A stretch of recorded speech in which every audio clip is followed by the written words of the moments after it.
So healing came differently for me, different ways. First way, I went to the psych.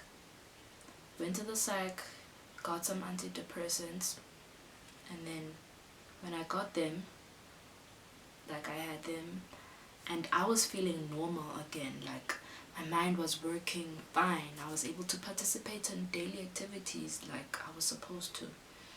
So after that, I started to feel them wear off, and I knew that, okay, this might not be sustainable for me with I'm under a lot of pressure here. So I was like, let me join a sport. I joined cricket. I'd be okay, but every time I had to come back and face myself, I was still not okay. You know, I was at church, but I was not really just dealing with things. I was just like participating in activities, but like not dealing with the root cause of the thing that made me sick. Sometimes I would go home and my dad just told me, like days when I'd feel like, okay, my mind is packing its bags now, and dad has this healing laughter. Like he just laughs and you heal. Obviously it's not just like he laughs at everything, like obviously his laughter, like it knows when to come.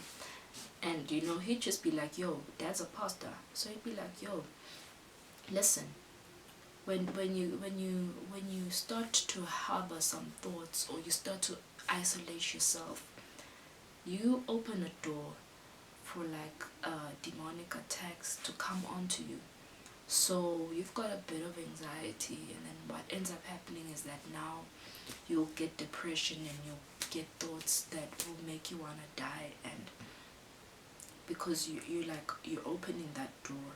So you need to like guard your headspace and your thought space, and just be very careful about that. Don't just leave it to chance. Be careful about what you let into your headspace. Some people will call it bad energy.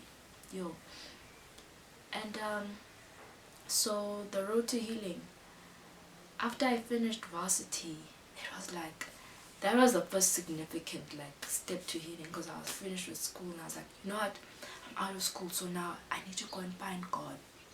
So I would wake up at 5 a.m, pray for an hour, read the word, spend time with God.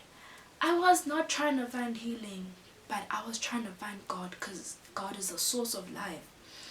And it's just like things, I just started to my healing started to accelerate. Like God was opening doors. I got a job before I got my results. Mind you, I had 3 subs, but I had a job and the results were not even out. But God just opened doors. God just healed me. And then as time went on, I was working, but like I would get triggered even at work. Like, yeah, dude, it's okay, now you're supposed to do your work, and suddenly you're sitting on the floor in your office and you can't explain why. But it's okay, this is why, So like I had to be like intentional about guarding my headspace. I was triggered a lot, because what I've realized is that mental illness is like a tummy ache. Just because you had a tummy ache in 2015 and it's gone doesn't mean you can't get it in 2017. You understand? But like now, because I understand like what it feeds on, I'm more cautious about that, And so like I was triggered by the suicides of 2018. We had a lot of young men in Eswatini kill themselves, and that triggered me. I remember I went to the pharmacy to buy antidepressants because I was not coping. I was gonna sink, So healing comes in different ways. There was a friend of mine, won't mention names, who shared his depression story. So I was like, I need to go and talk to this person. So just talking about the stuff that happened.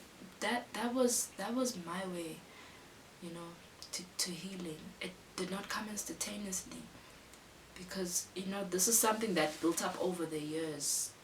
So over the years I've harbored all these negative emotions, negative thoughts. I hated myself. So I had to unlearn all those things. It's still a process. I'm not there yet. but like I'm able to make this video now, so I'm somewhere, you know. And then what I then realized is that, you know, like after, you know, I came out from that dark place, and the shadow just looking around, you know, like just coming together with my friends, you know. I had 4 friends, and those are the ones that were willing to share, say, yo, I was in hospital because I tried to kill myself. And that's scary, you know. It just made me wonder what the common denominator was. Like, were our parents like this at this age? Is it social media?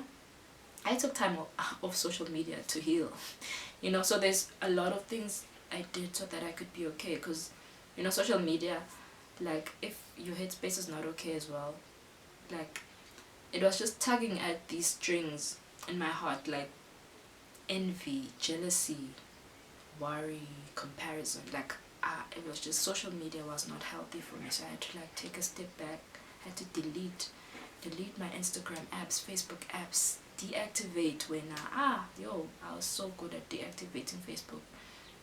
So yeah, so healing comes in phases, and I just, you know what, here's the gist of this thing. Obviously in life there isn't maybe like a single way. We'll see, okay, if you do 1, 2 and 3, this is how it will come for you, you know. It might be a thorn in the flesh, I don't know, but listen, if you're here for a reason. If you're alive for a reason. Like, God put you on this earth. There's hope, there is healing. There is healing. Jesus healed me. I'm not gonna like, there's just no 2 ways about that. This is not to say don't use antidepressants, don't go for therapy. Go for those things. Be intentional about how you get into the right headspace, but accept it, you know. Don't try to push it on the side, you know. If there's things you haven't dealt with, because that's what I've learned, you know, Gutsi, it's because it's not just triggered by nothing. There's stuff that will trigger it. Maybe it's stuff that built up over the years. Maybe it's stuff that happened recently. Face that. Face it head on. Listen, it's spiritual. I don't care if you don't believe in the spiritual world, if you don't believe in Christianity. I will tell you it's spiritual. You are not just body. You are body and soul and spirit.